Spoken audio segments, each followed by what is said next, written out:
Welcome back. Our sponsors at Save the Michaels are dedicated to providing resources to every avenue of addiction recovery, whether you're recovering yourself or looking to lend a helping hand in the mending process. And I'm joined now by Jessica and Alex with information on how you can get involved. Welcome, ladies. Thanks for joining me. Thanks for having us. Of course. I'd love to start off by talking about the difference between inpatient and outpatient treatment.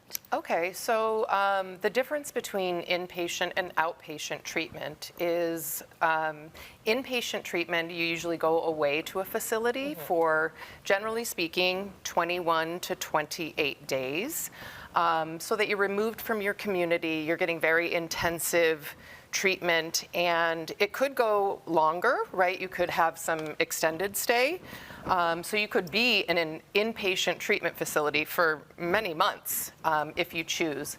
But it's a way for people to detox their systems and get very intensive counseling, be surrounded by that support in a, Incubated setting, yes. 24/7 safety setting, Yeah. away from what they're used to and the different outlets that they have to use. Yeah. Let's talk about the benefits of each. And I know that you're kind of the specialist when it comes to inpatient care, right? Yeah, so with inpatient, you can start with going to detox, which is like a 5 to 7 day process. That's going to be something for alcohol, opiates, or benzodiazepines. And then you go into the 21 to 28 day process. And it really does help removing yourself from the situation and environments that you're in that allow you and enable you to use and to have access to those outlets. There's a lot of different methods to inpatient, and it's a good way to start fresh and give yourself that clean slate and work on coping skills and communication skills that you may not otherwise have. Okay. An outpatient is kind of a setup for people who may not want to leave their work environment, their family environment. So generally speaking, and it's very personally prescribed, right? So for each individual, they might set up a different program, but you're going to counseling multiple times a week. You might engage in groups multiple times a week. You might be receiving medication to support with your recovery. So outpatient might be for the person who is interested in exploring their relationship with substances, but not necessarily wanting to remove themselves completely from their environment and their community. What would you say to someone who may be a little hesitant about inpatient care? Most people are. It's a scary step. But yeah, Jess, you take some of those calls on the daily, so. It's about offering support and just kind of, as in general with what we do, meeting people where they're at and just offering encouragement. And a lot of the people that work for Save the Michaels have the lived experience, so we can say, like, we've been there, we know that this works in some cases and in some it doesn't. But they have to be ready ultimately, and we can't force anybody past that point. So it's about the discussion of where they're at and when they're ready. And it's a commitment, right? If you're going to inpatient care, you're really surrendering to the process and committing to getting clean, removing yourself from an environment where it could have been unhealthy for you and what led you to be using. And it's the focus is all about recovering and detoxing and cleansing your mind and body and focusing on how to come out of that. The trick is that when you're using on a regular basis, you don't have the clarity to understand that this is beneficial to you. It seems scary.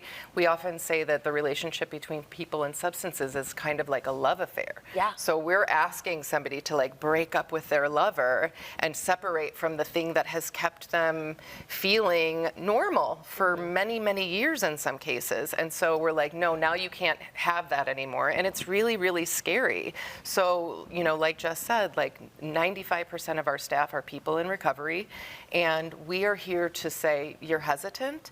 Let's talk about why. Let's share our experiences with you so that you can feel a little bit safer, a little bit more trusting. You know what to expect. We're gonna, kind of talk you through the process and kind of, help remove some inhibitions. And, it's not to say that outpatient care doesn't work. There's a lot of people that's all they need. They just need that help. They need to be around some people and going to group therapy. But when you go, there's like levels, I would say, and it really depends on the person probably, right? In theory, outpatient should be for after you've completed the inpatient experience. I was gonna say, yeah.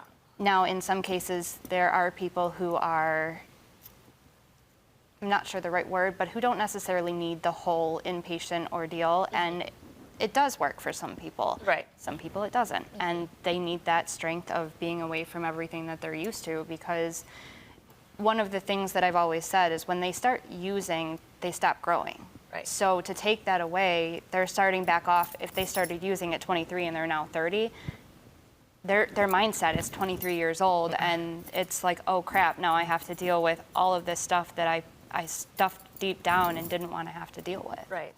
And I know you also offer recovery coaching services as well, right? Yeah, so if Jessica takes a call and it seems like that person might not be ready or they're a little bit reluctant, Jessica will reach out to me and I can chat with that person and then link them with a coach that might be able to walk them through just kind of what they're going through.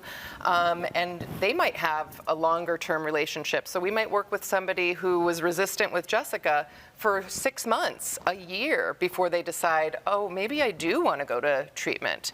And just mentioned that it's not for everyone.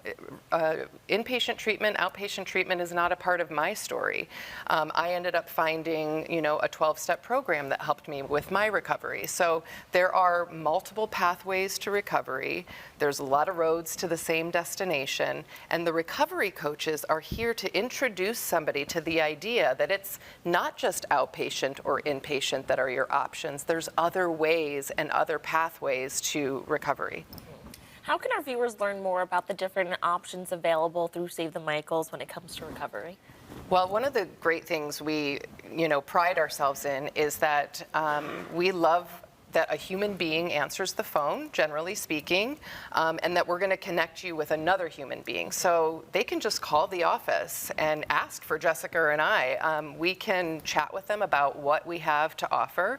If they're feeling a little intimidated by that, you can visit our website. We have a great website that offers a lot of information and a lot of resources. There's a calendar of events for groups that we have that support men, women, lots of different faiths and different styles of recovery and approaches to recovery. So either give us a call or check out the website, and we're happy to answer questions. Or you can always drop in. We do have 2 locations, one in Buffalo and one in Lockport, and we're always open to visitors Monday through Friday, 9 to 5. Yep. Alrighty. Well, ladies, thank you so much for coming in and sharing more about the great work that you're doing at Save the Michaels. And viewers, if you would like to learn more about all of the ways our sponsors at Save the Michaels are mending our community, just visit SaveTheMichaels.org. Thanks again for coming in, ladies. Thank you.